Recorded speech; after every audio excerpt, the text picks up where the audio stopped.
ఓం శ్రీ మాత్రే నమః. ఇప్పుడు తెలియజేసే అంశము వృషభ రాశి వారికి యథార్థంగా ఆదాయపరంగా బాగుంటుంది, అద్భుతంగా ఉంటుంది. అయితే స్ట్రెస్ అనేది కూడా ఎక్కువగా ఉంటుంది. పని ఒత్తిడి అని అంటారు. వృత్తి ఉద్యోగ వ్యాపారాల్లో కొంచెం స్ట్రెస్ అనేది ఎక్కువగా ఉండే అవకాశం ఉంటుంది. ఇందువలన ఆరోగ్య విషయంలో కొంచెం జాగ్రత్త వహించడం అవసరము. కాళ్ళు తిమ్మిర్లెక్కటము, కాళ్ళు నొప్పులను, ఎసిడిటీ ప్రాబ్లం అను అలా ఏదైనా చిన్నవి వచ్చే అవకాశం ఎక్కువగా ఉంటుంది. కాబట్టి ఆరోగ్యం పట్ల జాగ్రత్త వహించటము అనేది కూడా అవసరము. విందు వినోద కార్యక్రమాల్లో పాల్గొనగలుగుతారు.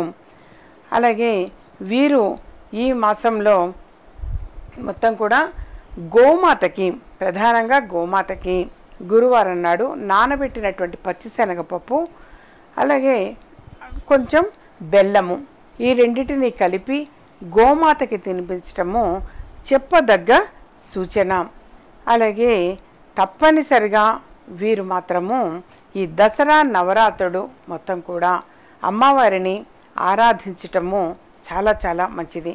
ప్రతిరోజు కూడా లలితా సహస్రనామావళిని చదవటము వీరికి చెప్పదగ్గ పరిహారము. తప్పనిసరిగా ఇవి చేసుకోవాలి.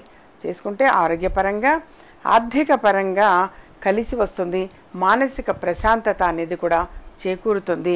విద్యార్థులు కూడా చదువులో రాణించే అవకాశం ఎక్కువగా ఉంటుంది. మరి ఈ వృషభరాశి వారు విదేశంలో ఉన్నటువంటి వారికి కూడా ఈ పరిహారము అనేటువంటిది చేయటము వలన అక్కడ వారికి అన్ని విధాలుగా కూడా అనుకూలత అనేది ఏర్పడుతుంది.